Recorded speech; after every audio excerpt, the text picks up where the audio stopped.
be real. She gotta be real. Next joint I wish she gotta be real. She gotta be real. Next joint I wish she gotta be real. She gotta be real. Next joint I wish she gotta be real. She gotta be real. She gotta be real. What's happening?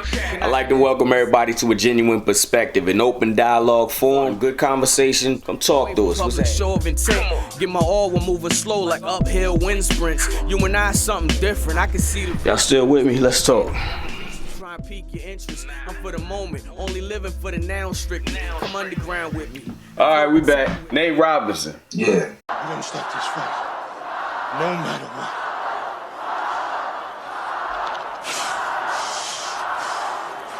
No matter what. He's singing the hymns. He's trying. Shut it down! Look at that ring. Jokes. How athletes and people who think because they can fight, that means they can box. Fighting and boxing is two different things, bro. It is. And whoever was supposed to get Nate Robinson prepared for that fight or whatever should be sued for public humiliation.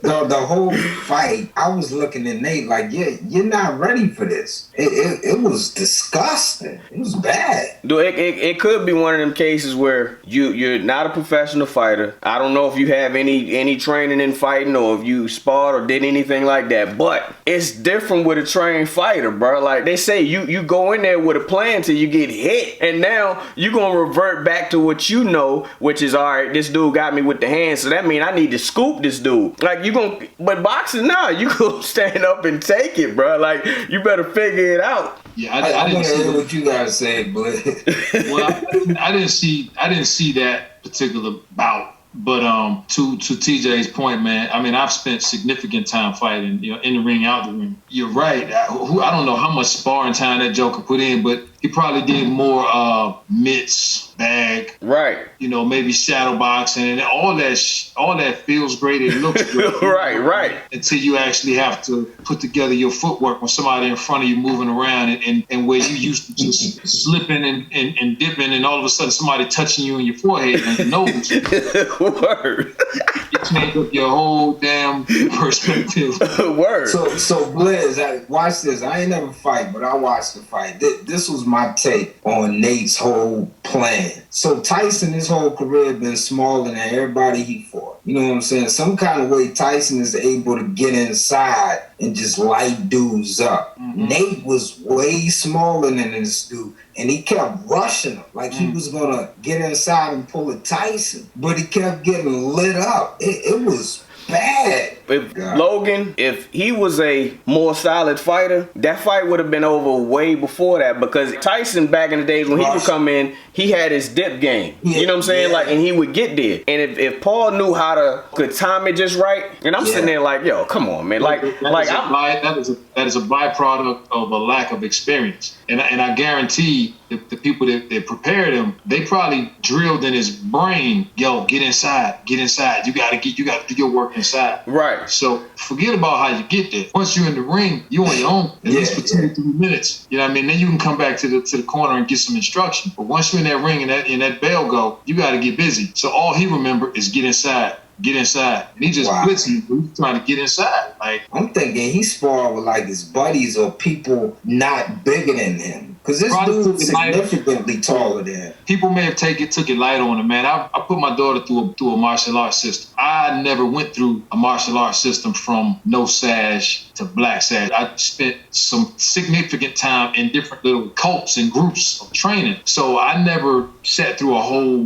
martial arts system until I put my daughter through. And what I learned, man, in watching a lot of these cats, they're teaching the technique, right? And it might be a group setting. If there's not an instructor up there, or your partner, your training partner, is not making sure you working your technique properly, man, you can go through your whole martial arts career. You just doing bullshit technique, and the crash dummies on the other side just submitting to your technique, not making you learn it. Then the minute you get somebody on the other end that's not submitting, and then you got to actually learn this technique, right? It'll go out your mind. It's like all of a sudden it didn't work. You stuck. Like, okay, what do I do now? Technique didn't work. Yeah, that's real talk. So I'm sure that he trained with some people that just didn't prepare him properly, man. When you getting there, somebody that's trying to hurt your ass, make a big difference. I'm a person, I don't like to fight, but I think I can throw my hands though. You know what I'm saying? Like, I can't beat everybody, but everybody can't beat me. I've swung at somebody before and missed and got hit with a body shot. That air was gone. You know what I'm saying? I stood there and I went to that one knee. Like, anybody else would have finished me off. But luckily it was my older cousin. He put me down with that and then he backed up like, man, you better stop playing. We was fussing about a game and I stepped up like, what's up? And swung. You can think you got hands all you want, but if somebody quicker and a little bit better than you, it can turn into a bad situation. When you square up and start throwing, anything goes. Anything can happen. Even in the ring, you can maybe think you can outclass somebody, but if they catch you with the right shot, it can go just that fast. Man, Hakeem Rockman knocked out Lennox Lewis, man. Hakeem Rockman, bro.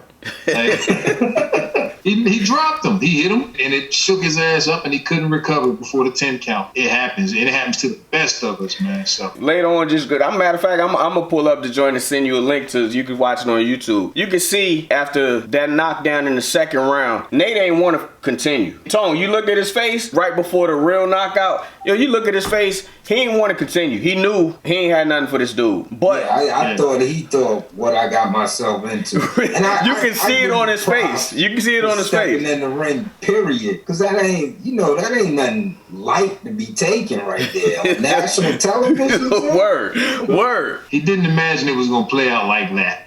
Yeah. And hold on, and I'm glad we talking about this because I've been seeing a lot of people who talk about this and they joke about it. It's always, man, he lost to a white boy. He lost to a white boy. Like I be thinking like, dude, why do people keep saying that? Like a white boy can't beat a black boy. Like that has nothing to do with it. Now you got a whole bunch of other people saying, nah, I want to get in there with him. Like people who still not fighters, but think because they're a black dude, you should win. You should be able to win. Nate got his black card taken away. Why? He just lost a fight. Never mind race, B. Everybody can fight. You know what I'm saying? Every race can fight. You hear somebody start talking that type of silliness and it's pertaining to competition, right? Period. You just got to check the credentials on the person that's just doing the talking. Yeah. You just got to check the credentials. Like, yo, okay, and then at some point just stop damn listening, man. Like, because I can't. When somebody start talking that stuff, it's like I just got to shake my head and realize who I'm talking to. I can look at certain people, YouTube stuff, and you can see when somebody is joking, but then when it goes on, you be like, yo, they really think that? Like, just because this dude is a white dude that you can automatically beat him up, like, yo, that's ridiculous. Remember, Nate ain't the first one. It happened to Sticky. Sticky got laid down, and it was the same comments after Sticky got knocked around because he lost that fight. Oh, he can't fight. I could have did this. I could have did that. Like, why do you think that? I'm gonna say this, man. I know some white boys personally that'll knock your goddamn head off, man. Word. Yeah, I never understand that, dog. And when people really get into it, steady talking about it, and they really feel that way, I'm like, yo, you can go up to the Walmart here and you pick a fight with the wrong one and get tossed around that parking lot, like.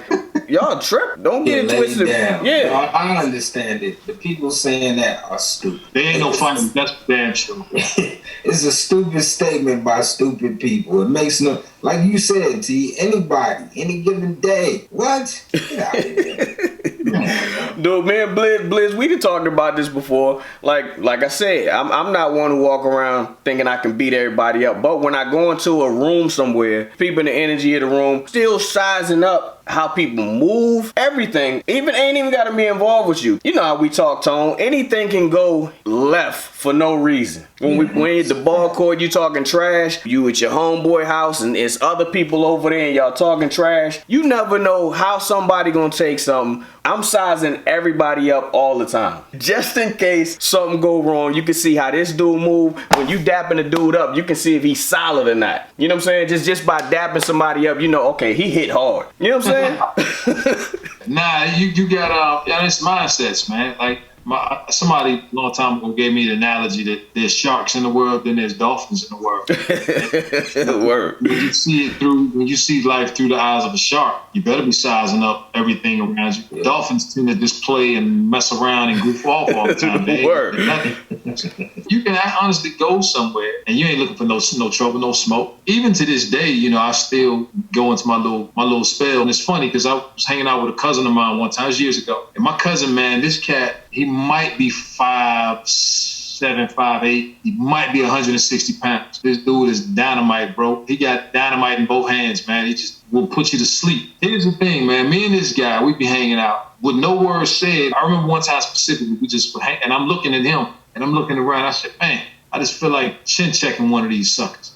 He said, and this is what he said. And I was thinking the same thing. It was just, so you better be sizing people up because somebody is sizing people up. That's right. For no reason. We just in the club thinking about, you know, man, which one of these dudes can I drop off the one hit? That was just so, yeah, man, you better be sizing up. You know, that's the same.